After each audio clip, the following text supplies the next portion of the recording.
तो नमस्कार, स्वागत है एक बार फिर से देश और दुनिया की तमाम बड़ी खबरों में। आपसे निवेदन है, कृपया चैनल को सब्सक्राइब करें और घंटी बटन भी दबा दें। ये पहली बड़ी खबर। अरविंद केजरीवाल ने नागरिकता कानून को वापस लेने की मांग। जनता से बोले कि अगर बीजेपी से वापस ना ले तो बीजेपी के खिलाफ करें वोट। दरअसल नागरिकता संशोधन कानून यानी सीएए को लेकर दिल्ली के मुख्यमंत्री अरविंद केजरीवाल ने बीजेपी पर करारा प्रहार किया। उन्होंने कहा कि इसे वापस लिया जाना चाहिए। अरविंद केजरीवाल ने कहा कि पूरे देश की मांग है कि नागरिकता कानून वापस लिया जाए। उन्होंने कहा कि अगर बीजेपी नहीं मानती और इसको वापस नहीं लेती तो बीजेपी के खिलाफ वोट करके आप अपना गुस्सा जाहिर करें। अगली बड़ी खबर, कांग्रेस पार्टी को लगने जा रहा एक और तगड़ा झटका। कांग्रेस सांसद परनीत कौर बीजेपी में होंगी शामिल, पटियाला से लड़ सकती हैं चुनाव। दरअसल लोकसभा चुनाव से पहले दल बदल का सिलसिला काफी तेज हो गया है। इसी के मद्देनजर पंजाब के पूर्व मुख्यमंत्री कैप्टन अमरिंदर सिंह की पत्नी और कांग्रेस सांसद परनीत कौर गुरुवार को बीजेपी में शामिल होंगी। परनीत कौर पटियाला से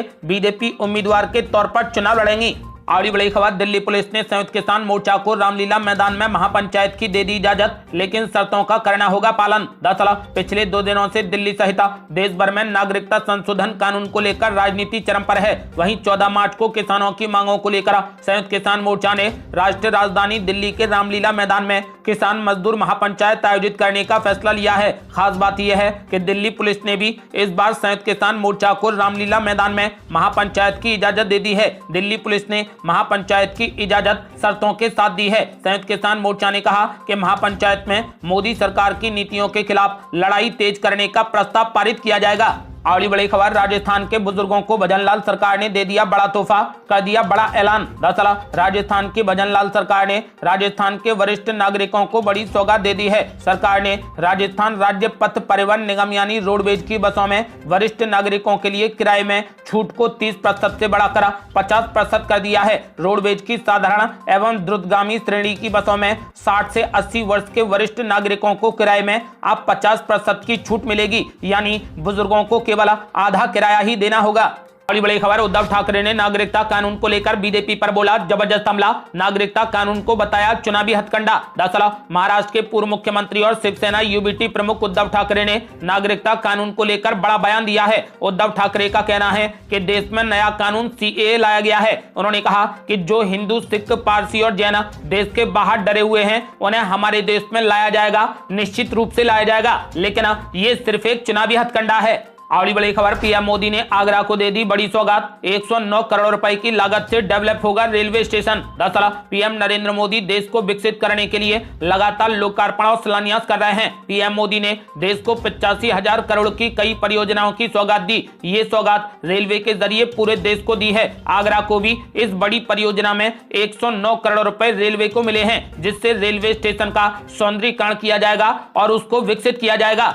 अगली बड़ी खबर, उद्धव ठाकरे के गढ़ में होगी राहुल गांधी की सभा। 17 मार्च को शिवाजी पार्क में हुंकार भरेंगे कई दिग्गज नेता। दरअसल राहुल गांधी की भारत जोड़ो न्याय यात्रा महाराष्ट्र में प्रवेश कर चुकी है। इस यात्रा का समापन 17 मार्च को मुंबई में होगा। इस दौरान शिवाजी पार्क में भव्य सभा का आयोजन किया जाएगा। शिवाजी पार्क मैदान का उद्धव ठाकरे से अलग ही रिश्ता है। इस पार्क को ठाकरे की सभाओं के लिए घरेलू मैदान माना जाता है। वहीं इस बैठक के लिए कांग्रेस की ओर से इंडिया गठबंधन के घटक दलों और बड़े नेताओं को भी आमंत्रित किया गया है। अगली बड़ी खबर, मुख्यमंत्री नायब सिंह सैनी ने विधानसभा में पेश किया विश्वास मत प्रस्ताव। जेजेपी के 4 विधायक भी मौजूद। दरअसल हरियाणा विधानसभा में आज नायब सिंह सैनी सरकार का फ्लोर टेस्ट होगा। नए मुख्यमंत्री नायब सिंह सैनी का दावा है कि उन्होंने राज्यपाल को 48 विधायकों का समर्थन पत्र सौंपा है। आपको बता दें कि हरियाणा की नायब सिंह सैनी सरकार ने विधानसभा में बहुमत परीक्षण के लिए प्रस्ताव पेश कर दिया है। अब इस पर चर्चा के बाद वोटिंग होगी। अगली बड़ी खबर, नाराजगी के बीच अनिल विज ने दिया पहला बयान।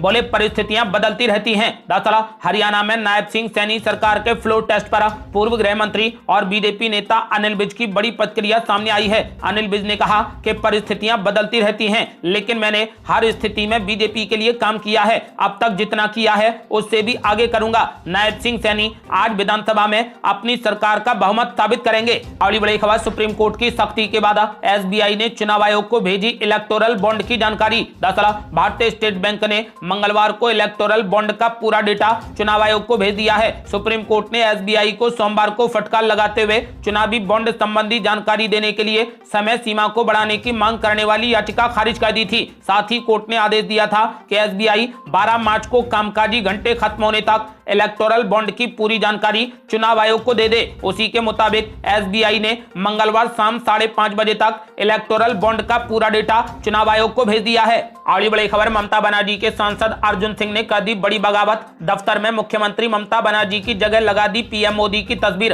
दरअसल पश्चिम बंगाल में आगामी संसदीय चुनाव के लिए तृणमूल कांग्रेस से टिकट नहीं मिलने पर उत्तर 24 परगना जिले के बैरकपुर से लोकसभा सांसद अर्जुन सिंह ने अपने दफ्तर में मुख्यमंत्री ममता बनर्जी और पार्टी के राष्ट्रीय महासचिव अभिषेक बनर्जी की तस्वीरें हटा दी हैं। भाजपा में लौटने का इरादा स्पष्ट करते हुए अर्जुन सिंह ने ममता बनर्जी और अभिषेक बनर्जी की तस्वीरों के स्थान पर पीएम नरेंद्र मोदी के हस्ताक्षर वाली तस्वीरें लगा दी हैं। उन्होंने दावा किया है कि ये तस्वीरें उन्हें खुद पीएम मोदी ने उपहार में दी थी।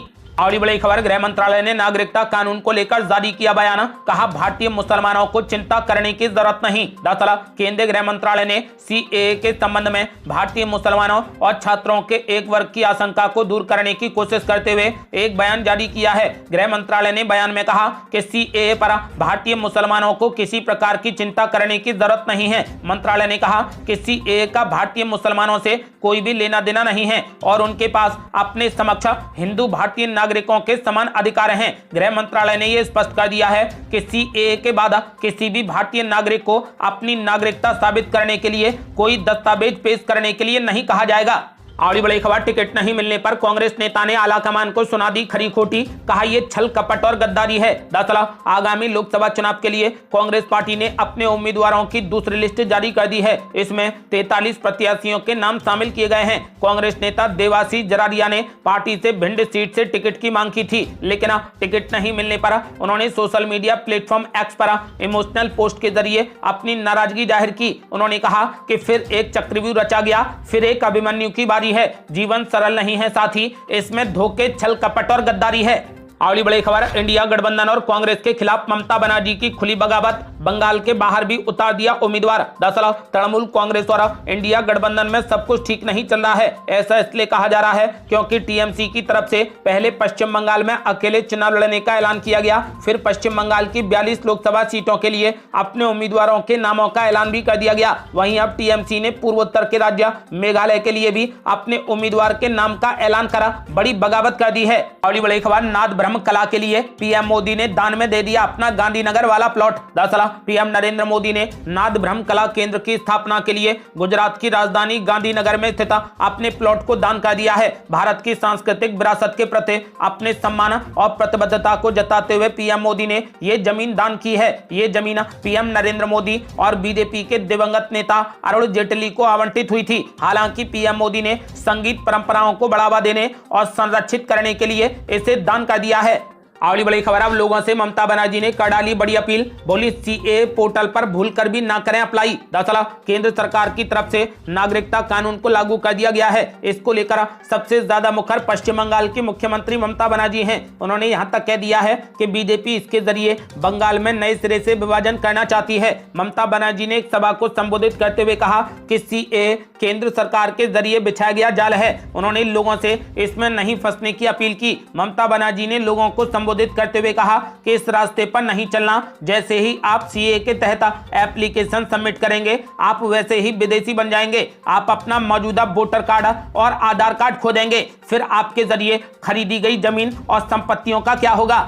अगली बड़ी खबर, नागरिकता कानून को लेकर गृह मंत्री अमित शाह ने ओवैसी समेत पूरे विपक्ष पर बोला जबरदस्त हमला। बोले, झूठ बोल रहा पूरा विपक्ष। दरअसल गृह मंत्री अमित शाह ने कांग्रेस और अन्य विपक्षी दलों पर नए कानून को लेकर भ्रम फैलाने का आरोप लगाया, जिसकी वजह से केरल और असम में प्रदर्शन शुरू हो गए। अमित शाह ने विवादास्पद नागरिकता कानून को लेकर फैली आशंकाओं को दूर करने की कोशिश की और कहा कि नए कानून के कारण किसी भी भारतीय की नागरिकता नहीं जाएगी। केंद्रीय गृह मंत्री अमित शाह ने नागरिकता कानून लागू करने को जायज ठहराते हुए अध्यक्ष असदुद्दीन ओवैसी, कांग्रेस अध्यक्ष मल्लिकार्जुन खड़गे और पार्टी नेता राहुल गांधी पर झूठ बोलने का आरोप लगाया कि सीए लागू होने से देश में अल्पसंख्यकों की नागरिकता छीन ली जाएगी। उन्होंने विपक्षी दलों पर वोट बैंक की राजनीति करने का आरोप लगाया। वहीं केंद्रीय गृह मंत्रालय ने एक बयान जारी कर कहा कि भारतीय मुसलमानों को चिंता करने की कोई जरूरत नहीं है, क्योंकि नागरिकता कानून उनकी नागरिकता को प्रभावित नहीं करेगा और मुसलमानों का इससे कोई भी लेना देना नहीं है।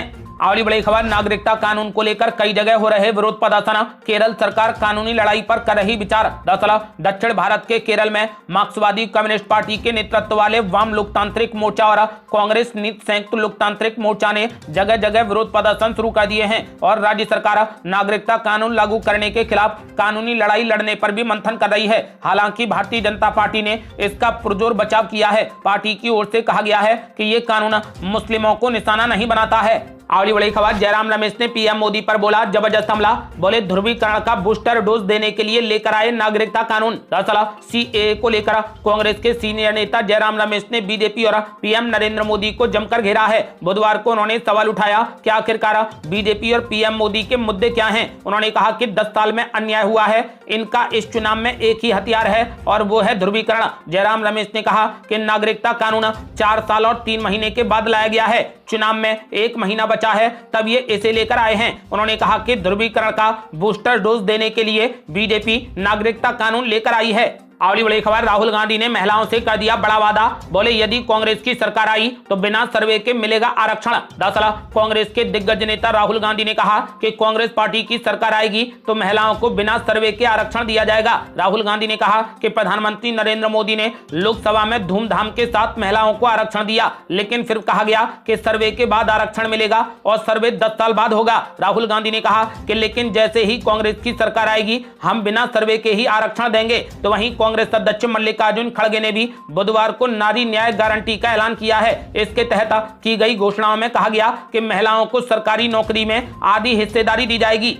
अगली बड़ी खबर, अब दवा कंपनियों के खर्च पर विदेश में सैर नहीं कर पाएंगे डॉक्टर, गिफ्ट पर भी सरकार ने लगा दी रोक। दरअसल केंद्र सरकार ने फार्मास्यूटिकल कंपनियों पर बड़ी नकेल कसी है। सरकार ने दवाओं की मार्केटिंग के लिए एक समान आचार संहिता की घोषणा करते हुए कहा कि कोई भी फार्मा कंपनी ना तो किसी डॉक्टर को कोई गिफ्ट देगी और ना ही वर्कशॉप और सेमिनार के नाम पर डॉक्टरों और उसके परिवार के लोगों को विदेश जाने या देश में ही दूसरे शहरों में जाने और महंगे होटलों में ठहरने का खर्च उठाएगी। आपको बता दें कि हालांकि नई गाइडलाइन में यह भी कहा गया है कि अगर कोई डॉक्टर किसी वर्कशॉप या फिर सेमिनार में वक्ता है तो उसे इससे छूट रहेगी।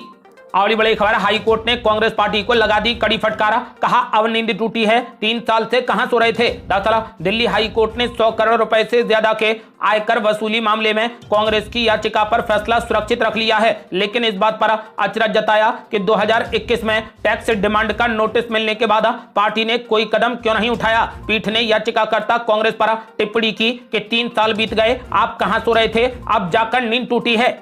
अगली बड़ी खबर, कांग्रेस पार्टी की एक कैसी मजबूरी, बंगाल में कांग्रेस के लिए नहीं छोड़ी एक भी सीट, फिर भी इंडिया गठबंधन की रैली में ममता बनर्जी को दिया निमंत्रण। दरअसल पश्चिम बंगाल की मुख्यमंत्री ममता बनर्जी लोकसभा चुनाव में एकला चलो का फैसला कर चुकी हैं, लेकिन कांग्रेस अपनी तरफ से तृणमूल कांग्रेस को नाराजगी का कोई मौका नहीं देना चाहती है। पार्टी अब भी तृणमूल कांग्रेस को इंडिया गठबंधन का घटक दल मानती है, इसीलिए भारत जोड़ो न्याय यात्रा के समापन पर मुंबई रैली के लिए ममता बनर्जी को भी आमंत्रित किया गया है। कांग्रेस के पूर्व अध्यक्ष राहुल गांधी की अगुवाई में भारत जोड़ो न्याय यात्रा 16 मार्च को मुंबई में खत्म होगी और 17 मार्च को बड़ी रैली होगी। इसके लिए ममता बनर्जी को भी निमंत्रण दिया गया है। ये थी अब तक की बेहद बड़ी खबरें। रोजाना की ताजा खबरों को जानने और हमसे जुड़ने के लिए चैनल को लाल बटन दबाकर सब्सक्राइब करें और घंटी बटन भी दबा दें। जल्दी मिलते हैं बड़ी अपडेट के साथ, तब तक के लिए जय हिंद, जय भारत।